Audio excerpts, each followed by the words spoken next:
Thank you all for coming tonight. Thank the League of Women Voters for supporting this forum. I'm Jerry McGrath, and I wish to go back to the City Council as I was from 2006 to 2009. It's not what I've done in the past, it's what I want to do in the future to lead this city. We have a few problems, but they're not insurmountable. I want to vote for the sales tax. I believe that it's the only way to do it. Fix our streets is one of our main concerns. We get a lot of questions about that later tonight. Also, I'm very interested in flood protection, and I would like to be out there in the leadership role of looking into how we can do our flood protection. And it's a long ways down the road, but we've got to be very careful what we do with flood protection. I also want to work real hard with the city staff and whoever in the city, economic development.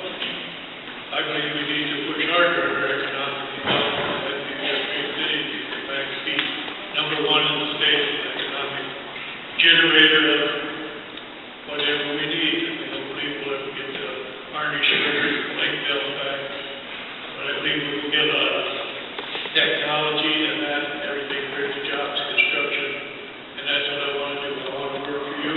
That's why I hope you like me working. And Mr. Swart.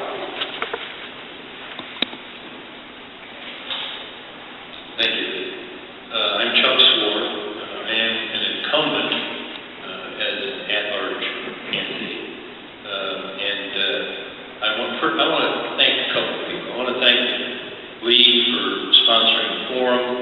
I think it's great to have the opportunity for us to come and share our thoughts and ideas.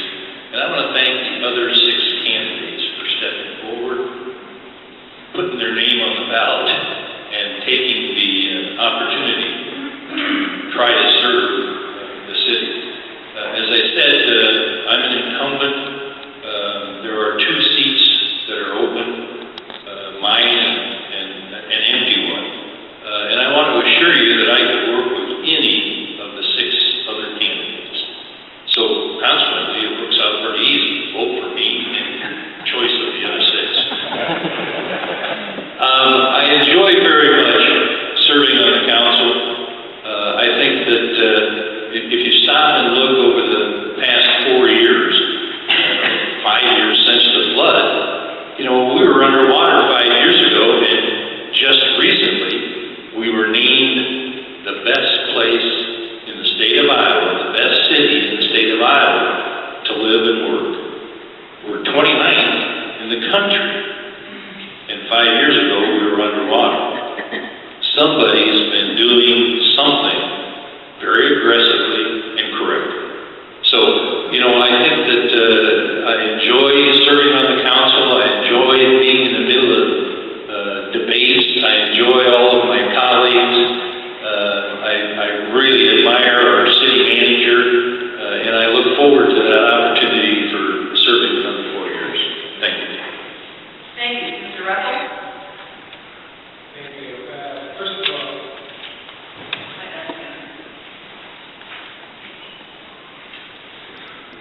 of all, thank you for sponsoring the forum. Thank you to the League of Women Voters.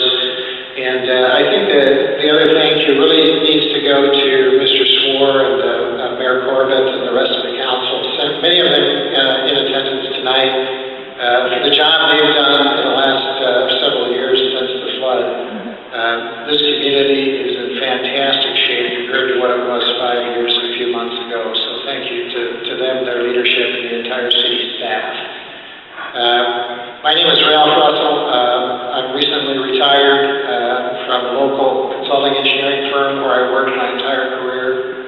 I'm a civil engineer with an excellent background, and my specialty is really in the areas of infrastructure of all types, and city finance and economic development. First of all, on the infrastructure side, our company over the last 4 decades has worked primarily with cities and other local governments. And this has been a great training ground for me my entire adult life. And My goal now in retirement is to put to work what I've learned and have a background having served in economic development as well, and got some great ideas on how we can make our community more efficient, to get more for less, and really look forward to the opportunity to serve this community. I've known a lot of very dedicated local government elected officials in my life, and decided not long ago that I really want to be one of them as well. So look forward to the opportunity. Thank you. Thank you, Ms. Wynot. Me. Again, I'd also like to say the same thing. Thank you to the League of Women Voters. You do an excellent job each and every election time. Thank you, Lee, and thank you for being here tonight and taking this opportunity to hear what we have to say. My name is Susie Wynot, and I work for the Executive Director for the State of Iowa EPA, as well as Manager at Local 110, which represents about 675 employees spread throughout the cold quality food. I've earned my associate's degree as well as my bachelor's in education, and I also hold my teaching certification.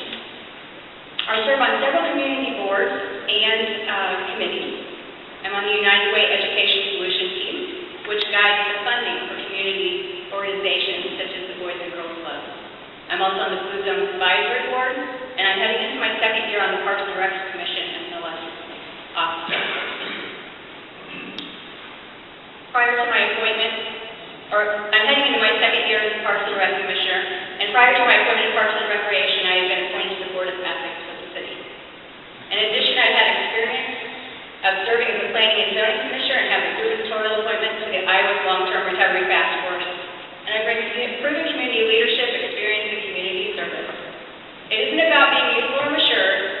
Experience helps, but it's enthusiasm, the proven passion and vision and belief of how together we can move our community forward.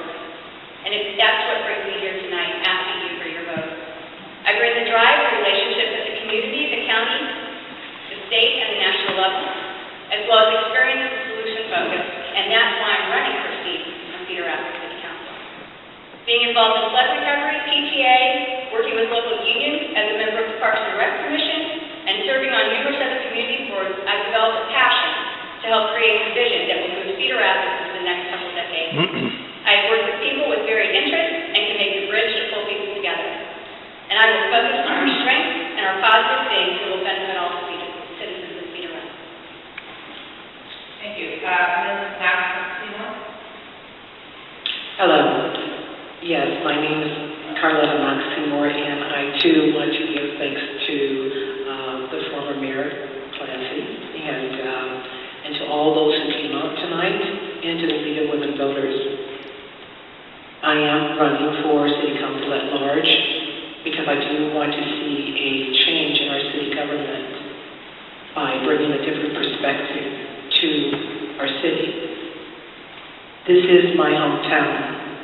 This is my city. And though I've been away for some years, I moved back about 5 years ago to help in the caretaking of my mother, who suffered a stroke and is paralyzed.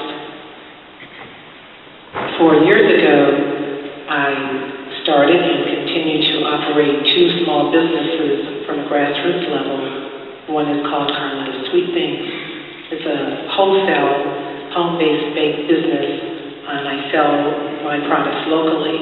Some of you may know me as the Banana Bread Woman, but I also have an Imperial Cleaning Service, which I serve the corridor area.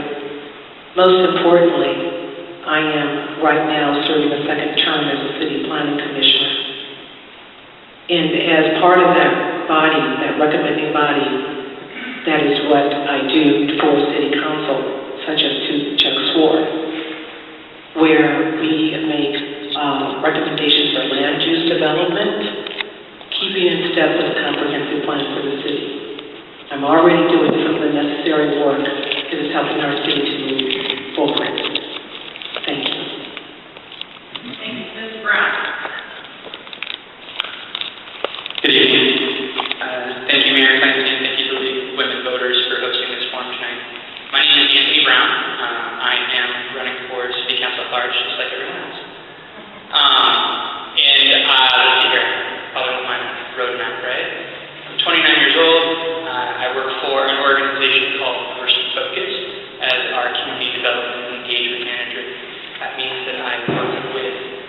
targeted sub-communities as well as corporations and other nonprofits to build sustainable engagement programs in outreach and infrastructure to help bring people together and to help people find the corridor in Cedar Rapids a place to live, work, and play. I serve on a number of boards and commissions. I'm on the board of directors for Foundation 2. I serve on the statewide Safe School Certification Program Advisory Committee. I work in 26 school districts with anti-bullying and anti-harassment programming. I have ideas and sustainable ideas for small business development, community development, and increased transparency and engagement from City Council into the public so we can help people understand what's going on in city government. What else? I enjoy long walks on the beach. So I bring to the council a fresh perspective and a passion to serve. I believe that I'm a servant leader, a connector, an includer, and an innovator. And I believe that those are all skills that city council members should have. And that's why I'm asking for your vote and your support on November 5th. And also to bring some change and to liven up city council a bit. I want to hold monthly meetings that are informal outside of formal city council meetings to increase the engagement aspect of council members into the public. And you'll find out more about me. So thank you very much. Thank you. Mr. Fry. Hi, my name is Leauge. Obviously, I'm running for city council at large. I was raised at a dairy farm in northern Iowa, involved in 4-H, and one of their mottos was to make the best better. So I think my approach is improve on what we already have. I worked at Foundation Youth Shelter for 20-some years, I guess, and then at Hartwood Children's Home, now Tanager Place for a number of years, worked at Cornell College in substance abuse prevention and wellness for a number of years. And when you work with nonprofits and you set up a number of organizations and committees, you realize the importance of a strong, thriving economy because people that have a lot of needs, they need money, and they need resources, they need time, and they need talent for the successful people in our community. So it all comes together to be in that strong, thriving economies and compassionate economies are able to help those less fortunate. So to me it blends together that anything we can do to attract and create a workforce, to keep our school system strong. I've heard a couple of people tell me how good the school system is in this community, one from Chicago, one from Dallas, Texas. To work on collaboration with the Civil Rights Commission, the importance of immigration, the importance of diversity and tolerance. I sit in the Eastern Iowa Science and Engineering Fair Board, the importance of promoting technology in our community, in our schools, and outside of some of our main goals. Why do people want to come here? I work with trails. People want trails, they want things to do, they want options. So, to me, the important thing is looking at the big picture. And again, my main theme, which I forgot to mention, was developing a sense of community and a sense of place for everyone. Thank you. Okay, we're going to go on to question and answers right now. And we're going to start the first round of answers with Ms. Rona, and then we'll just kind of move along the road. The first two questions have to do with something else that's on the ballot November 5th, and that's the local option sales tax enrollment. The first question is, do you support the sales tax? And the second is, if it passes, tell us what projects will be financed. Thank you, Leauge. I've had the opportunity to speak with Dave Leauge about this topic. So I've learned quite a bit, and to share with you, and it's not for what I've heard, is the same thing that you've already been hearing. The roads are about 50 years old. That's long past the livable life of the road. So we're looking at that, and I do support this. When 38% of folks can help pay for this from outside of our area, and it doesn't lean on property tax, I totally support this. And I guess I would look at it as comparing it to your own household budget. If you go and buy a gallon of milk today, compared to a gallon of milk that you bought 2 years ago, you're paying more for your gallon of milk. So all of this is about cost increase. So I support it.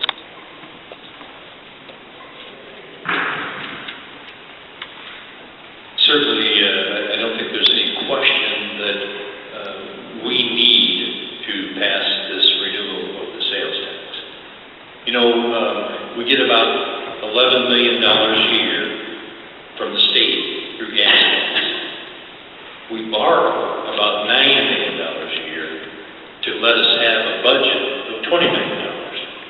I chair the infrastructure committee, and we struggle every year trying to figure out what we can do with that amount of money. And right now, most of it is fixing potholes. With the passing of the renewal of the 1 cent sales tax, we'll have an extra $10 million to spend on our streets. That comes from 11 million from the state, 19 million from the sales tax, and we will quit borrowing money. Please support the tax. I do as well support the local option sales tax. My understanding as well is that our streets are created for 50 years in terms of their durability, and we are, for 25 years, and we are already exceeding that by 50 years for some streets. So this is a way to go about it with respect to the local option sales tax, because it invites the other people in other communities to be part of this. Because to put it on the property tax, although it's a fixed cost, and this really could go under property tax batch, but the city council has pretty much put together that it would be better to let everybody else help in this endeavor. So I do support it. Our problem with the streets, obviously you can't talk about the lost vote without talking about the streets, because the language is very clear. The revenue from the local option sales tax will be used to rebuild our streets. And the city council and the mayor, the city manager have been very clear that that will be what this revenue is used for. This passage of this referendum is absolutely essential for us to start fixing our streets. We really have no other way to finance the $500 million of backlogged major street improvement other than get started with roughly $18 million a year raised through this local option sales tax. The great thing about this is 40% or more of this money comes from outside the city, so we as citizens of the city don't have to carry the whole freight. We need to pass it. Thank you. I completely support the local option sales tax extension. I would like to see every dime that comes from that used to do an overlay on as many streets as possible the first few years to make it comfortably driving. We have money in our budget, or is budgeted every year for construction and sewers. I believe we need to reach on out there further in the neighborhoods to make it a pleasant experience instead of having to dodge potholes and all that. Sincerely hope everyone here will vote for the local option tax. Thank you. It's kind of amazing. We live in a community where one of the biggest things that people's mind is the option tax. We're very, very blessed. I support it. My mom lives in Newhall, 85 years old. She drives into town here. She does every so often. She can pay. Likewise, if I went to Newhall and they have such a thing, then I can pay. I think it's the fairest. Everyone that uses the streets enjoys it. And one of my things that bothers me is if you disagree with policy, and then come up with a policy, but come up with the nuts and bolts, come up with the finances, and then if you're going to take $10, $11 million off the city budget, who's going to pay for that $10 million that you took off? So I say if you have a different view, put the money out there and where it would be cut or for you to do. All right, so the question was, do we support the lost tax and what projects would we fund? So I support the lost extension, or the lost renewal, because it's technically not an extension, it's a renewal of funding, with 100% going to streets. Now, we have about a $30 to $40 million in needs for street repair every year. We have, and I want to say the past 20 years, we're about either 120 or $140 million in debt from bonding because we have not budgeted adequately for street repair. I was actually going through the budget, and I just have a couple questions that, I'm learning about myself. For our fiscal year 2014 and our expenditure budget, we are budgeting about $7.5 million for road repair and about $11.3 million for street cleaning. And I just kind of want to learn more about that and figure it out. And not to say that we don't need our streets cleaned. In 1896, I believe the Gazette published an article saying that visitors to a community judge a town's moral code and conduct by the quality of its streets. Thank you. This next round of questions will begin with Mr. Swore. And again, we have two questions on basically the same issue. Do you think that a casino in Cedar Rapids is a healthy business for the citizens of our city? And are you worried that the casino will increase crime here? I guess without a question, I don't think it's going to hurt our community. I would not have supported it had I thought it was going to hurt the community. We've invested as a city in a convention center, in a hotel, and I can't imagine a better amenity for us to have than a casino within walking distance. We'll attract conventions to Cedar Rapids that we would have never gotten without the casino. So, I certainly have supported it. As far as crime, we looked into statistics and visited some of the state. Now, that's not to say that there's no casinos around the country that don't have crime problems, but in the state of Iowa, it certainly has not proved out to be a serious problem with crime when a casino's built there.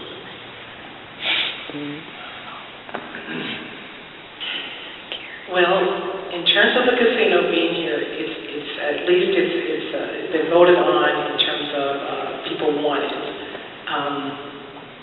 If I think that it's going to be a healthy business to our city, yes, in the sense that it will bring in revenue. I have to say that I didn't support it because I think that that's a personal choice of mine, but since it's coming, or at least it appears that it's coming, then I do support it for all the reasons of jobs and those kinds of things. In terms of it being increasing crime, it would be my hope that it would not. And we already have a good police force that I think would keep that under wraps. And so I think that we'll just have to go with it and see how it works. Our voters have overwhelmingly approved the casino, and I was one of the positive votes in favor of it. I think it's going to be very good for our community. There are lots of stories out there about the social ills that come with gambling. My feeling is that those ills are going to be present, either directly or indirectly related with gambling, regardless of whether the casino is here or whether you drive 45 minutes to go to the casino. I think this will be a very healthy business. It will be very good for our community, and that we need to support it. The question about will it increase crime? There are some statistics that relate crime to casinos that I agree with some of the previous speakers that I don't think that's going to be an issue here, and I guess that remains to be seen. So I think we should